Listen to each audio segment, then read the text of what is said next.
ಸರಿ ಗಮ ಮಮ ಗರಿ ಗಮ ಪದನಿ ಸರಿ ಧನಿ ಧನಿ ಧ ಸರಿ ಧನಿ ಸರಿ ಗರಿ ಸನಿ ರೆ ಸನಿ ಧನಿ ಸರಿ ಗ ಮಮ ಗರಿ ಧನಿ ರೆ ಸರಿ ದೋಂ ಧನ ಧನಿ ದೀಂ ದೋಂ ಧನ ದೀಂ ದೋಂ. ಕೋಟ್ಯಾಧಿಪತಿ ಮಾಡುವ ಶಕ್ತಿ ಅಡಿಕೆಗಿದೆ. ಒಂದು ಲವಂಗ ಹಾಗೂ ಒಂದು ಅಡಿಕೆ ಅರ್ಧಕ್ಕೆ ನಿಂತ ಕೆಲಸವನ್ನು ಪೂರ್ಣಗೊಳಿಸಬಲ್ಲದು. ಕೆಲಸಕ್ಕೆ ಹೋಗುವ ಮೊದಲು ಅಡಿಕೆಯನ್ನು ಜೇಬಿನಲ್ಲಿಡಿ, ಲವಂಗವನ್ನು ಬಾಯಿಗೆ ಹಾಕಿ ಅದರ ರಸ ಹೀರುತ್ತಾ ಗಣೇಶನ ಮಂತ್ರ ಜಪಿಸಿ. ಕೆಲಸ ಮುಗಿಸಿ ವಾಪಸ್ ಬಂದ ಮೇಲೆ ಅಡಿಕೆಯನ್ನು ಉನ್ನತ ಸ್ಥಳದಲ್ಲಿಡಿ. ಮನೆಯ ಕಪಾಟಿನಲ್ಲಿ ಅಡಿಕೆಯನ್ನಿಟ್ಟರೆ ಮನೆಯಲ್ಲಿ ಲಕ್ಷ್ಮೀ ವಾಸ ಶುರು ಮಾಡುತ್ತಾಳೆ. ಅಡಿಕೆಗೆ ಅಕ್ಷತೆ ಹಾಗೂ ಅರಿಶಿನ ಕುಂಕುಮ ಹಾಕಿ ಪೂಜೆ ಮಾಡಬೇಕು. ಹೀಗೆ ಪೂಜೆ ಮಾಡಿ ಕಪಾಟಿನಲ್ಲಿ ಅಡಿಕೆ ಲಾಭಕರವೆಂದು ಪರಿಗಣಿಸಲಾಗಿದೆ. ಓಕೆ, ಕೋಟ್ಯಾಧಿಪತಿ ಆಗ್ಬೋದು. ಅಷ್ಟು ಅಡಿಕೆಗೆ ಅಷ್ಟು ಪವರ್ಫುಲ್ ಶಕ್ತಿ ಅಡಗಿದೆ. ಲಕ್ಷ್ಮೀ ವಾಸವಾಗಿದ್ದಾಳೆ. ಲವಂಗದ ನಿಮ್ಮ ಅದೃಷ್ಟ ಬದಲಿಸಲಿದೆ.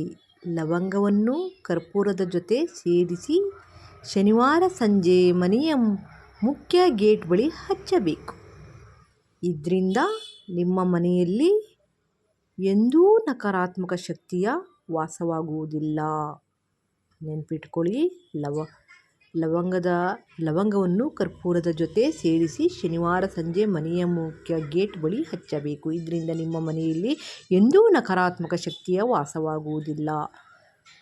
ಸಂದರ್ಶನಕ್ಕೆ ತೆರಳುವವರು ನೀವಾಗಿದ್ದರೆ ಬಾಯಿಗೆ 2 ಲವಂಗ ಹಾಕಿಕೊಂಡು ಹೋಗಿ ಅಲ್ಲಿಗೆ ಹೋದ ತಕ್ಷಣ ಉಗಿದು ಬಿಡಿ.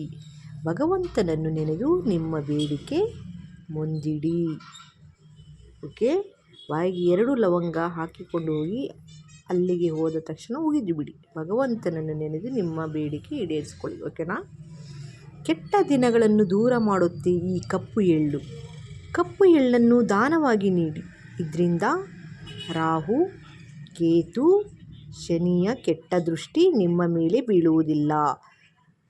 ಕಾಳಸರ್ಪ ದೋಷ, ಪಿತೃ ದೋಷ ಎಲ್ಲ ಪರಿಹಾರವಾಗುತ್ತದೆ. ಪ್ರತಿ ಶನಿವಾರ ಕಪ್ಪು ಎಳ್ಳು ಹಾಗೂ ಕಪ್ಪು ಉದ್ದನ್ನು ಕಪ್ಪು ಬಟ್ಟೆಯಲ್ಲಿ ಕಟ್ಟಿ ಬಡವರಿಗೆ ದಾನ ನೀಡಿ. ಇದರಿಂದ ಹಣದ ಸಮಸ್ಯೆ ದೂರವಾಗುತ್ತದೆ. ಪ್ರತಿ ಶನಿವಾರ ಕಪ್ಪು ಎಳ್ಳನ್ನು ಅರ್ಪಿಸಿ. ಇದರಿಂದ ಶನಿ ದೋಷ ದೂರವಾಗುತ್ತದೆ.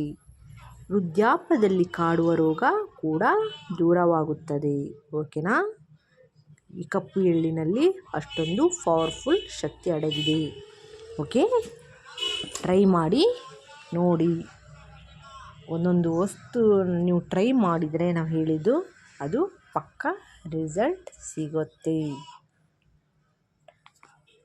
ಓಕೆ,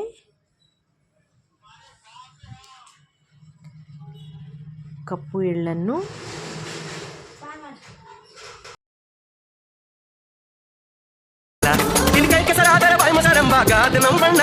ಈ ಕಾಯಕವೇ ಕೈಲಾಸ ತಿಳಿಯೋ ಶಮ್ನೆ ತಮ್ಮಣ್ಣ.